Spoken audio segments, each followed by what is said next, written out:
Mas Ciko selamat malam, Kang Yaya selamat malam. Selamat malam. Kang Yaya. Selamat malam Mas Ciko. Ya, Mas Ciko, ini kan di BMKG memprediksi bahwa 8 jam hari ini hujan terus terjadi. Tapi nampaknya kalau sampai malam ini sudah lebih dari 8 jam. Tadi Gubernur DKI Jakarta juga menyatakan bahwa khusus hari ini dua kali melakukan modifikasi cuaca. Tapi di mana-mana kalau kita lihat masih banjir.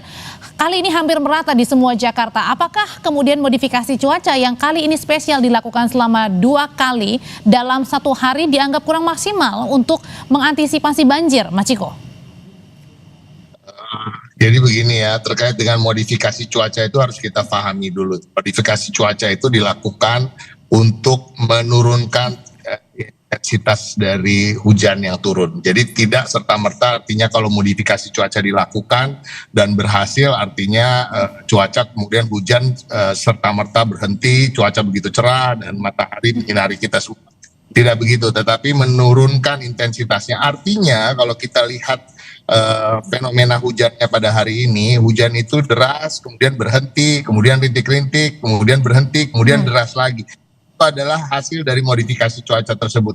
Artinya kalau tidak dilakukan modifikasi cuaca, hujannya itu lebat, deras, tanpa henti berjam-jam bahkan sampai sekarang. Jadi itu yang harus kita pahami dulu. Jadi terkait dengan pertanyaan apakah modifikasi cuacanya berhasil, tetapi tentunya kita harus tahu cuacanya begitu ekstrim. Artinya hujan yang seharusnya turun justru tidak ada berhentinya sama sekali. Dan kita tahu hari ini pasti ada berhentinya, ada rintik-rintiknya, ada kemudian hujan deras lagi. Dan itu yang terkait dengan modifikasi cuaca. Dan ini yang kita alami bukan hanya pada hari ini tentunya, tapi sepanjang tahun 2025, di awal-awal tahun 2020 juga mengalami curah hujan yang begitu tinggi seperti ini. Dan tentu hal ini kita sangat prihatin. Bapak Gubernur juga menyampaikan keprihatinannya, bahkan Bapak Presiden melalui juru bicara beliau menyampaikan permohonan maaf bagi masyarakat dan tentunya mobilitas warga yang tertahan terkait dengan juga genangan yang masuk ke dalam kediaman-kediaman dan pemukiman. Ini juga suatu hal yang sangat kita sayangkan. Tetapi ke depan modifikasi cuaca akan tetap dilakukan, tapi itu tentunya tidak cukup. Kita juga akan mencoba segala daya upaya secara maksimal terkait dengan hal-hal pembersihan drainase, saluran-saluran air, dan juga pengoperasian pompa. Kita memastikan bahwa 1.200 pompa yang kami miliki, 600 pompa statis, 600 pompa mobile itu dalam kondisi yang prima untuk bisa bekerja. Tetapi kalau kita mau jujur, mohon maaf bahwa curah hujan yang begitu ekstrim ini memang jauh di atas kapasitas atau kemampuan dari infrastruktur Jakarta untuk menanganinya. Dan inilah yang terjadi ketika itu kita juga sudah beberapa kali membahasnya dengan Kang Yayat tentunya sebelum ini. Dan ini ke depan tentunya adalah awal tahun 2026 sekarang, artinya ini awal tahun anggaran, dan memang tahun ini sudah dianggarkan cukup tinggi, hampir 3 triliun untuk pengendalian banjir, dan mudah-mudahan proyek-proyeknya ke depan bisa cepat terlaksana, juga bisa mengurangi apa yang kita alami hari ini.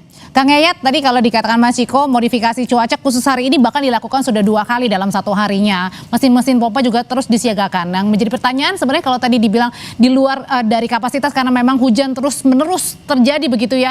Ini kalau gitu pertanyaannya bagaimana bisa mengurangi dampak-dampak? Karena kalau kita lihat di kawasan DI Panjaitan saja dari pagi tinggi tapi sempat surut, tapi kemudian sekarang naik lagi karena curah hujan. Bahkan di kawasan Latu Menteng Grogol ada yang sampai meninggal dunia meskipun disebabkan karena mungkin saja sakit jantung begitu ya, tapi di tengah kemacetan dan banjir, Kang Yayat. Ya, ini menarik. Saya menambahkan penjelasan Mas Ciko tadi. Bisa dikatakan modifikasi cuaca itu ibaratnya parasetamol. Dia hanya menurunkan suhu itu untuk mengurangi intensitas curah hujan.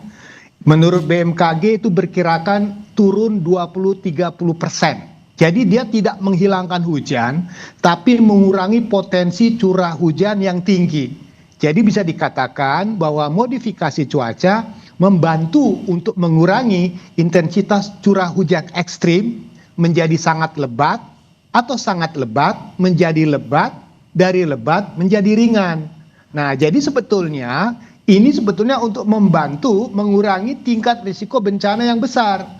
Karena sekali lagi kalau saya tunjukkan peta ini ya, ini peta yang sudah kita tahu lah bahwa sebetulnya kapasitas untuk master plan pengendalian Jakarta itu memang harus ditingkatkan 3 kali atau 4 kali. Yang sekarang ini kan hasil desain tahun 73. Jadi otomatis desainnya tuh untuk menampung curah hujan Q-nya berapa. Misalnya contoh, Jakarta didesain untuk 120 mm. Hujan sekarang rata-rata 150 sampai 200. Jadi otomatis ketika sistemnya sudah tidak mampu, maka modifikasi cuaca menjadi pilihan untuk mengurangi risikonya. Artinya di sini memang ya katakanlah penderitaan kita agak dikurangin karena terbantu modifikasi cuaca. Cuman memang pilihan kita akhirnya pilihan reaktif lah kesannya ya. Reaktif, kemudian harus dengan modif untuk mengurangi risikonya. Saya dengar-dengar anggarannya cukup besar. Setahun ini katanya 31 miliar. Nah, jadi sebenarnya modifikasi cuaca ini bukannya meniadakan tapi mengurangi dampak yang lebih besar gitu. Iya. Jadi dia diperkirakan mengurangi 20-30% potensi intensitas curah hujan yang bisa dikurangin. Artinya apa? Yang saya katakan tadi, dari ekstrim mungkin bisa dikurangi jadi sangat lebat, dari sangat lebat menjadi lebat, lebat menjadi ringan. Nah, jadi pertanyaannya sekarang kan, bagaimana modifikasi ini? Apakah menjadi solusi terus-menerus? Karena masalah yang terjadi bukan soal hujan saja, tapi pada kapasitas sistem kita dan lingkungan kita yang makin lama makin rusak.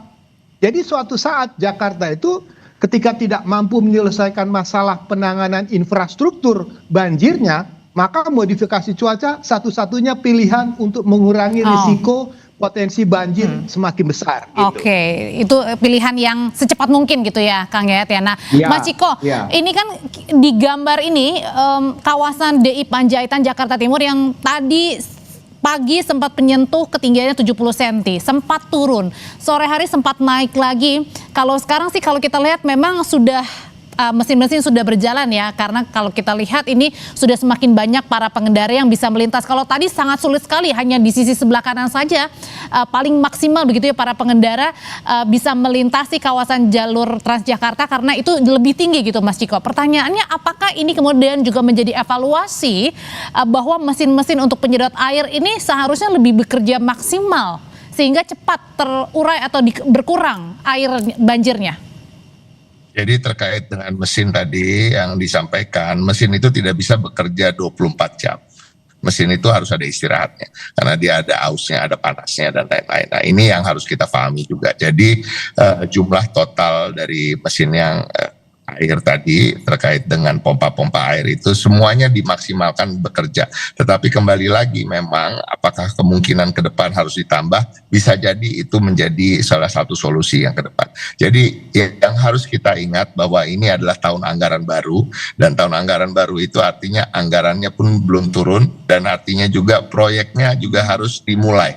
Dan ini baru bulan Januari, dan harapan kita secepatnya setelah dalam waktu dekat ini semua akan kita lakukan, dan ini menjadi evaluasi tentunya apakah akan ada penambahan pompa air. Kalau terkait dengan memaksimalkan kerja, justru kerjanya sudah maksimal. Tapi tadi bahwa suatu mesin itu tidak bisa bekerja 24 jam dalam sehari, dia harus diistirahatkan, dan artinya tadi terkait dengan sudah berhasil menyurutkan dan kemudian ada lagi dan lain-lain, itu tentu terkait dengan kinerja mesin itu sendiri. Tapi apakah ke depan akan kemungkinan ditambah? Bisa jadi, karena ini menjadi evaluasi kita. Tetapi percayalah bahwa Pemprov DKI Jakarta sedang melakukan segala daya upaya yang mampu kami lakukan, dan instruksi Bapak Gubernur juga sudah mensiagakan seluruh dinas, bukan hanya dinas sumber daya air, bahkan dari dinas perumahan, dinas-dinas perhubungan tentunya untuk mengatur arus lalu lintas, Satpol PP yang hari ini mengerahkan kendaraan-kendaraan truknya untuk kemudian mengangkut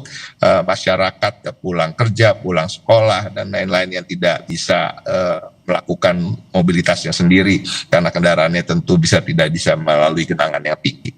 Dan ini terus akan kita lakukan sambil berharap tentunya cuaca ekstrim ini bisa kembali bersahabat pada kita, dan di luar itu juga kembali lagi memang modifikasi cuaca terus akan kita lakukan.